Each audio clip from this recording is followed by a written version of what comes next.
영원히 주의 이름을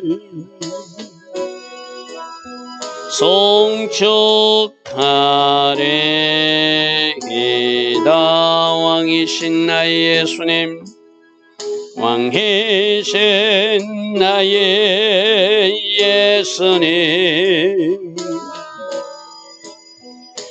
내가 주를 높이고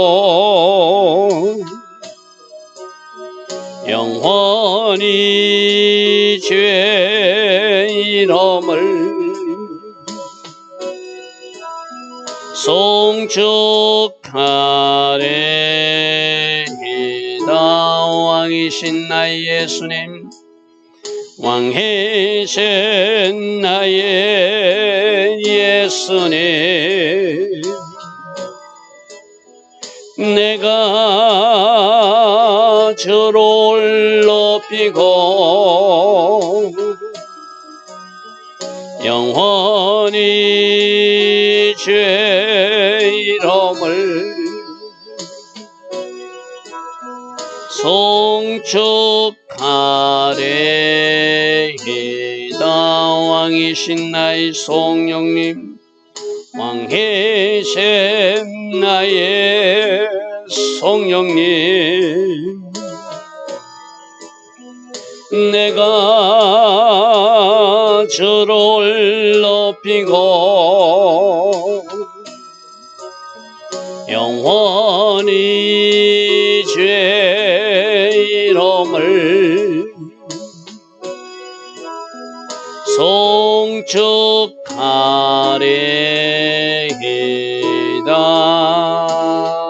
아멘. 좋으신 아버지 하나님, 오늘도 우리 각 사람에게 새벽 은혜 주셔서 하루의 첫 시간 하나님을 예배하게 하시니 감사합니다. 이 새벽부터 오늘 하루 우리가 잠들기 전까지 오늘 하루의 삶이 하나님 앞에서의 삶, 예배적 삶을 살아낼 수 있는 우리 모두 되기를 원합니다. 성령님, 우리를 간섭하여 주시고 성령님, 우리를 인도하여 주셔서 오직 말씀 울타리 안에 거하는 우리 모두 되게 하시고 하나님의 모든 말씀에 순종함으로 그 결과가 복이 되는 인생, 우리 인생 꼭 되게 하여 주시옵소서. 오늘도 새벽에 일어나 하나님 앞에 기도하는 가정들 있습니다.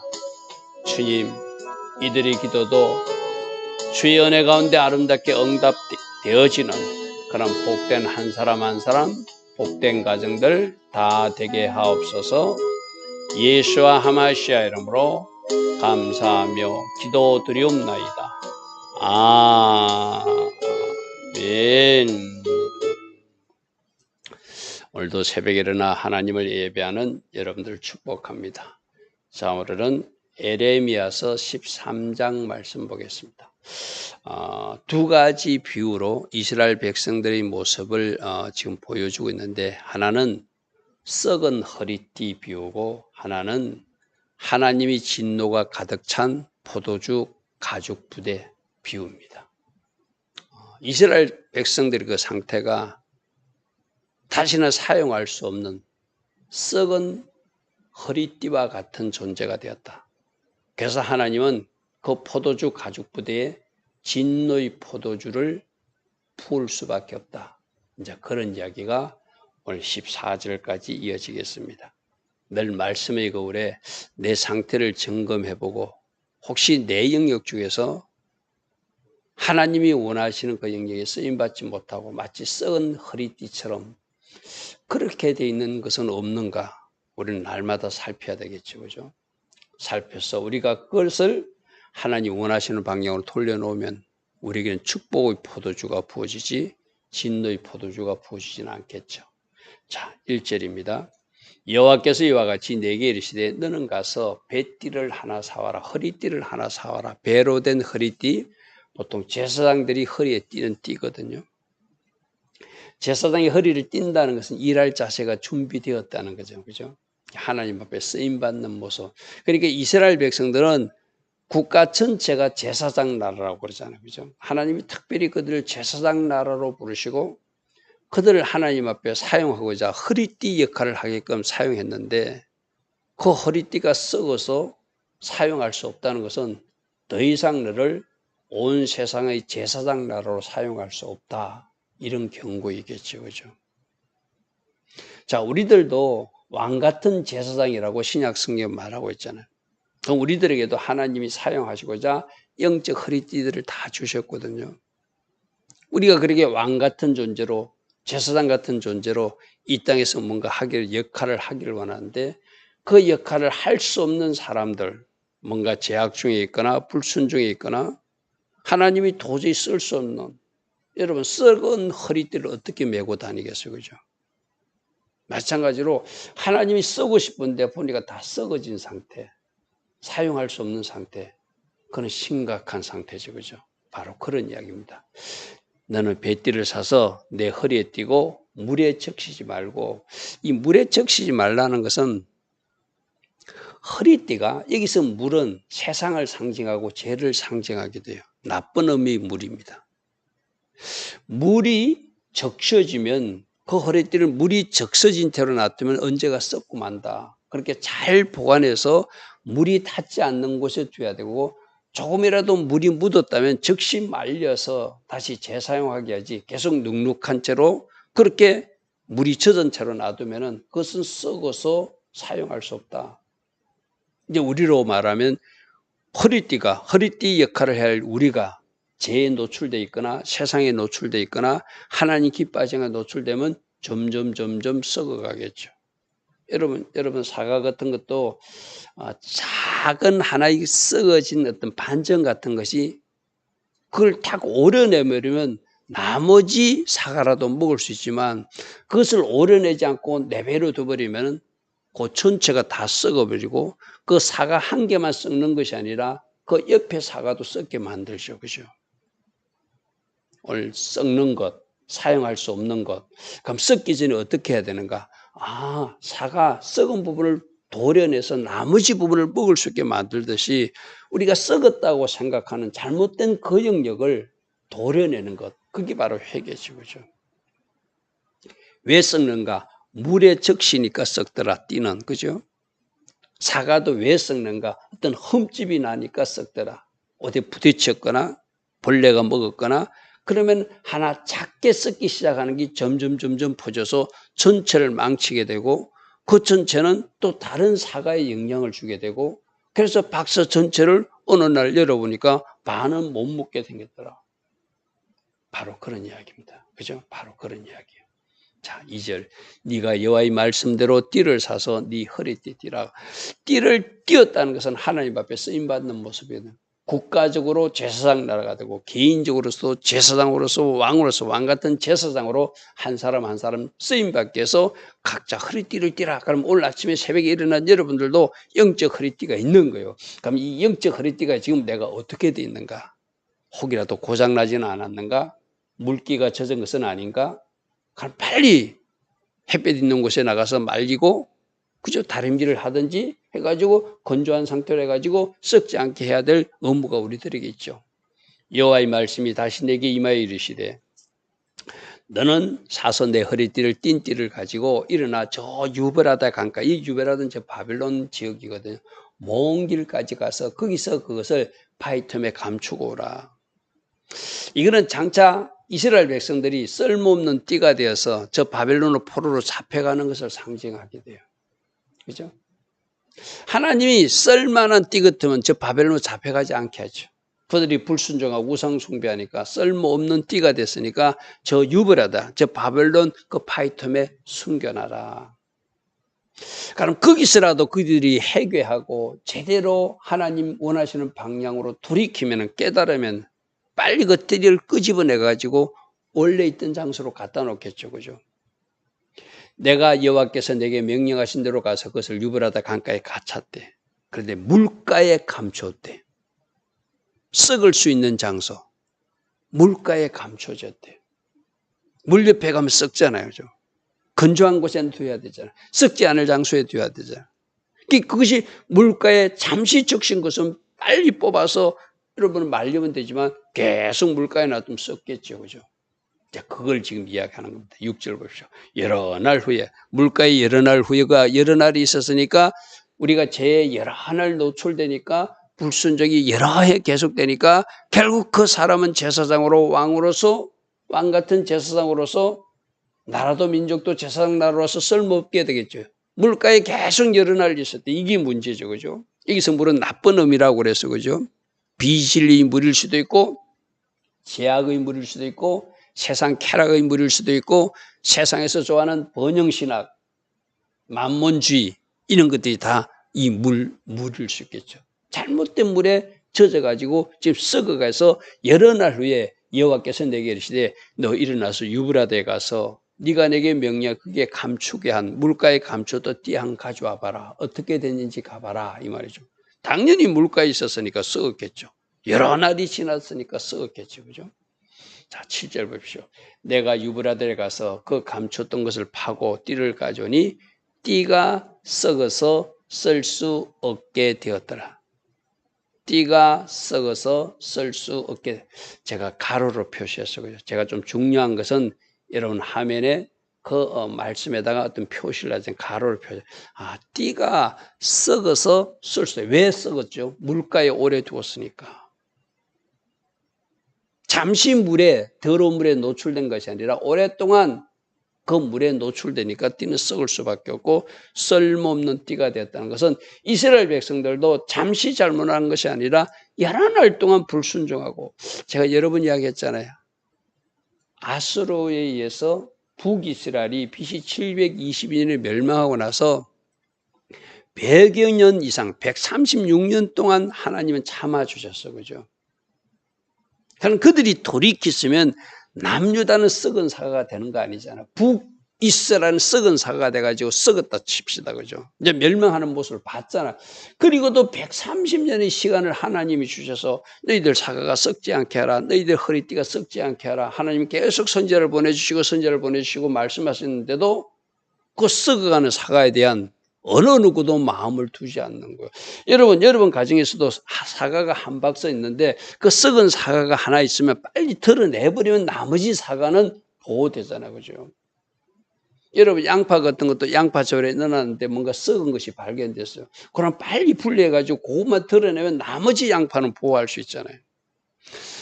선지자들이 썩어간다, 쓸모 없어진다, 이래놓으면 전체 이 사과 한 박스가 다 사라지게 될 것이다. 전체 양파가 다 상하게 될 테니 빨리 분리시키라. 분리하는 게 뭐죠? 거룩의 자리로 돌아가는 거, 성결의 자리로 돌아가는 거, 신을 벗는 것이라는 거죠. 그런데 선지자들 말을 듣지 않아요.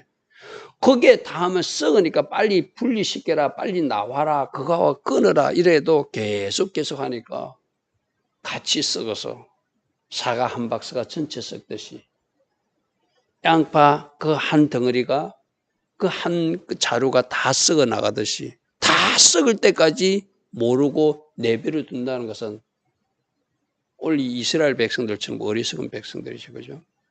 띠가 썩어서 쓸 수 없게 되었더라. 사과가 다 썩어서 버려야 될 지경이 되었다. 양파가 다 썩어서 한 자루채를 다 버리게 되었다. 똑같은 이야기죠. 8절 여호와의 말씀이 내게 임하여 이르시리라.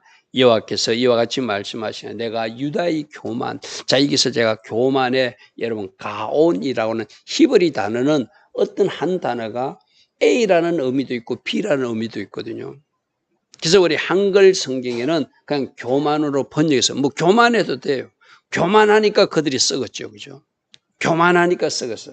그래서 유다의 큰 교만과 예루살렘의 큰 교만으로 이같이 썩게 하리라. 그들이 교만으로 결국 썩었다. 이렇게 이해해도 돼요. 그런데 즉 교만이라는 단어가 가온이라는 단어가 탁월하다, 힘이 있다, 우수하다 뭐 이런 뜻도 있거든요.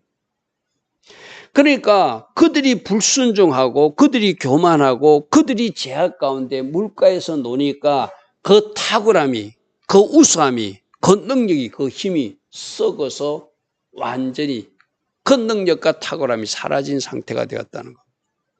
하나님이 이스라엘 백성들에게 특별한 은혜를 주시고 특별한 말씀도 주시고 하나님이 불기둥으로 구름 기둥으로 인도하시고 때마다 일마다 공급하신 지혜가 있어서 그들은 우수한 민족이 될 수 있었거든요. 그런데 그 가온, 그 탁월함이 그들의 불순종과 교만과 재성 때문에 사라지게 되는, 썩게 되는. 그래서 히브리어 요 교만이라는 단어가 가온이라는 단어가 교만으로 해석해도 돼요. 교만하니까 썩는다 이렇게 해석되지만 그 교만함으로 그가 가졌던 좋은 차질들이 우수함이, 탁월함이, 힘이, 능력이 썩어서 사라진다는 거죠. 우리도 마찬가지예요. 하나님이 사람들도 하나님이 은사도 주고 지혜도 주고 뭔가 하나님이 쓰기 위해서 기름 부음도 줬는데 교만하거나 불순종되면 그 은사가 사라지잖아요. 그죠? 사용할 수 없는 지경이 되잖아요. 똑같은 이야기입니다. 교만으로 그의 탁월함이 사라지더라. 교만으로 그가 썩어 쓸 수 없는 허리띠처럼 되었더라. 그러므로 그 교만도 버리고 그 불순종도 버리고 그 재성도 버리고 그 썩은 물, 세상 물 쫓아가지 말고 진리의 물, 하나님이 주시는 생명의 물을 마셔서 하나님 기뻐하신 대로 더 하나님 영광을 드러내는 모습으로 살아야 되겠죠. 자, 10절. 이 악한 백성이 내 말 듣기를 거절했기 때문에 썩다는 거죠. 완악한 대로 행하였기 때문에 썩었죠. 다른 신들을 따라 섬기며 우상 숭배했기 때문에 그들에게 절했기 때문에 썩었죠. 그래서 그들이 이 띠가 쓸 수 없음 같이 되었다. 왜 썩었는지를 10절에 다 설명해 놨어. 그죠? 하나님의 백성들이 악한 백성이라고 하나님 말할 정도가 되면 이건 심각한 상태가 됐어요. 중보기도도 해주지 마라 이럴 정도가 되면 심각한 상태라고 했어요. 그죠? 하나님 말씀을 듣기를 거절하니 선지자들이 전하는 말씀을 밀어내고 그들과 싸우려고 하니 그들은 쓸 수 없는 띠가 되었고 그 마음에 완악한 대로 행하고 우상 숭배까지 하니 어찌 제사장 나라로 쓰겠는가? 어찌 제사장 나라로 쓰겠는가? 나는 너를 더 이상 사용할 수 없다. 사용할 수 없다. 이 말씀이죠. 자, 11절입니다. 여호와의 말씀이니라. 띠가 사람이 허리에 속한 같이 띠는 아주 중요한 역할을 하죠. 허리띠를 탁 묶고 뭘 일할 자세가 되는 이제 내가 이스라엘 온 집과 유다 온 집으로 내게 속하여서 나에게 쓰임받는 내가 사용하는 일꾼으로 나라로 사용하고 싶어서 내가 그들을 불러서 그들로 내 백성이 되게 하고 내 이름과 명예와 영광이 되게끔 내 허리띠 역할을 하라고 내가 불렀는데 그들이 이 역할을 감당하지 못하는 죄에 노출되고 세상물에 노출되고 불순종에 노출되고 교만에 노출되어서 쓸 수 없는 띠가 되었다 이렇게 말합니다. 자, 11절까지는 띠 이야기입니다. 썩어버려서 쓸 수 없는 띠. 나는 지금 상태가 혹시라도 어떤가 전체는 썩지 않았지만 어떤 좀 먹는 부분은 없는가 상하여 오는 썩은 사과의 한 반점처럼 뭔가 내 속에 들어온 영역이 없는가 빨리 어떻게 하라? 칼로 도려내라. 빨리 도려내라. 그러면 그 사과를 살릴 수 있다. 그 양파를 살릴 수 있다.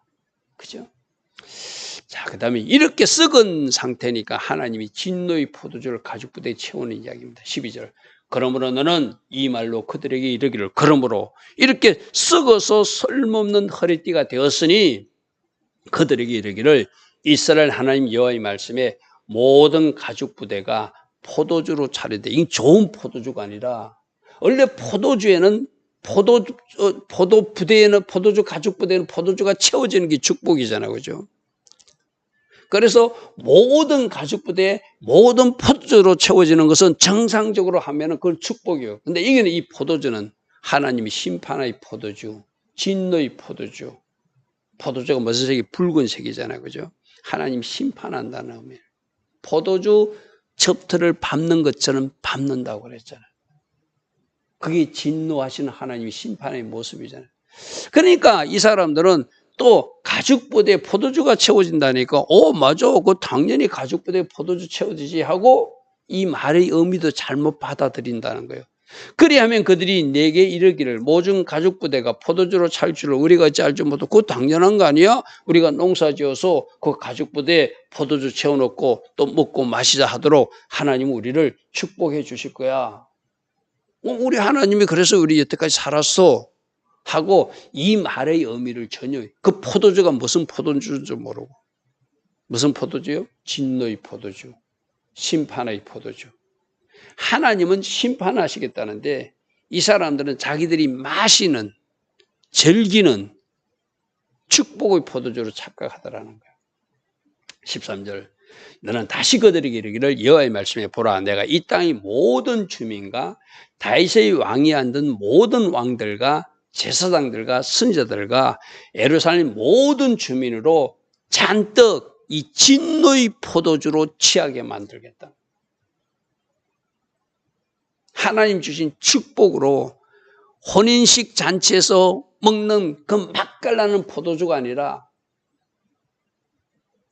이 진노의 포도주니까 그 술을 먹은 사람들은 이성을 잃고 더 어둠의 길로 가게 되고 빛으로 나오지 않고 더 제약적으로 가다가 마지막 멸망의 길로 가겠죠. 그죠? 마치 세상에서도 술 많이 먹고 실수하는 사람들 많잖아요. 그죠? 모든 사람, 왕도, 제사장도, 선지자도 모든 사람들로 다 취하게 만들겠다. 우리 예루살렘을 공격하러 오는 그 이야기 스가랴서 12장에서도 만일 예루살렘을 공격하러 오면 그들이 취하는 잔이 될 것이다. 비틀거리다가 그들이 지게 될 것이다. 망하게 될 것이다. 비슷한 이야기입니다. 비슷한 이야기입니다. 그들로 피다. 그러니까 술을 먹고 막 싸우듯이 피차 충돌하고 상하게 하되 뭐 이게 뭐 내란이나 뭐 전쟁이 일어난다는 이야기 아니더라도 하여튼 어리석은 행동을 해서 자꾸 제약된 길로 가서 망하는 길로 간다는 것을 이렇게 표현하는 거예요. 부자 사이에도 서로 그렇게 할 것이고 내가 그들을 불쌍히 여기지 아니하며 사랑하지 아니하며 아끼지 아니하고 그들을 멸하리라고 내가 말했다고 전해라. 내가 더 이상 그들을 불쌍히 여기지 않는다고. 내가 더 이상 그들을 사랑하지 않는다고. 내가 더 이상 아끼지 않고 그들을 심판하겠다고 전해라. 내가 주는 진노의 포도주 잔을 마시게 될 것이라고 말해라. 그럼 지금 이제 이 말씀이 떨어졌을 때 어떻게 하나요? 빨리 썩은 부분을 도려내고 하나님의 말씀의 자리로 돌아오고 완악함을 버리고 교만을 버리고 죄성을 버리고 썩은 물 마시던 걸 이렇게 밀어내버리고 진리 물을 향하여 나오고 선지자들이 말하는 그 외침에 귀를 기울이고 돌이키면은 이 진노의 포도주자가 내린 게 아니라 진짜 축복의 포도주를 마시게 될 것이고죠. 근데 그들은 회개치 않아요. 그러니까 이러한 일이 발생하고 만다고 심판에 대한 이야기를 하고 있습니다. 자, 오늘 두 가지. 허리띠가 썩었다. 하나님이 쓰고 싶어서 허리띠로 사용하고 싶은데 썩어 사용할 수 없는 띠가 되었다. 왜? 물에 젖었기 때문이다. 여기서 물은 나쁜 음이라고 그래서 그죠? 죄에 젖고 세상에 젖고 불순종과 교만에 젖으니까 그 띠를 더 이상 쓸 수 없는 띠가 되더라. 그래서 하나님 쓸모없는 띠를 버리듯이 진노의 포도주를 그들에게 부어서 그 술에 취해서 그들이 이성 없는 행동과 어리석은 행동으로 점점 멸망의 길로 가서 마침내 하나님의 심판을 받게 된다는 이야기를 오늘 포도주에 가득 포도주가 채워진 가죽부대 이야기와 썩은 허리띠 이야기로 우리에게 교훈하고 있습니다. 주오신 아버지 하나님, 날마다 말씀 속에서 오늘 우리에게 주시는 교훈을 잘 새겨 들을 수 있는 우리 모두 되기를 원합니다.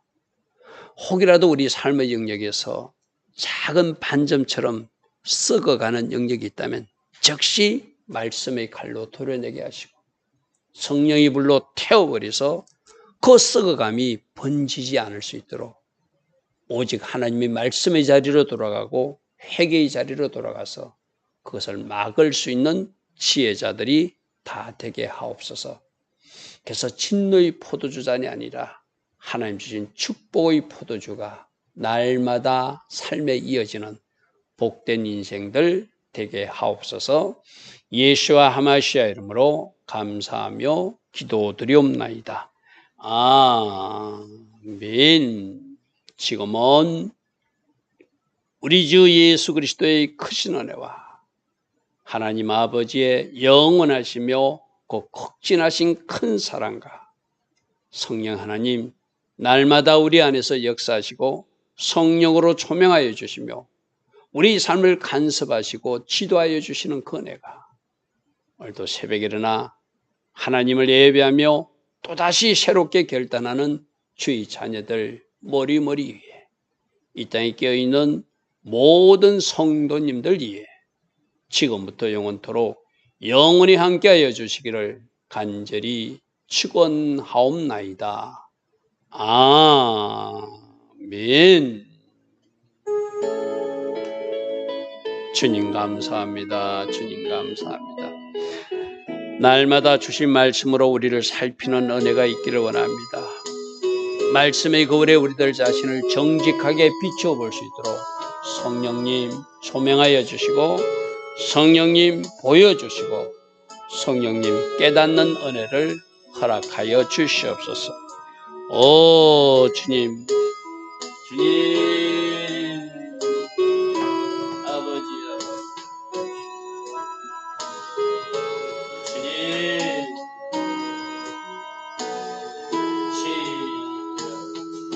아버지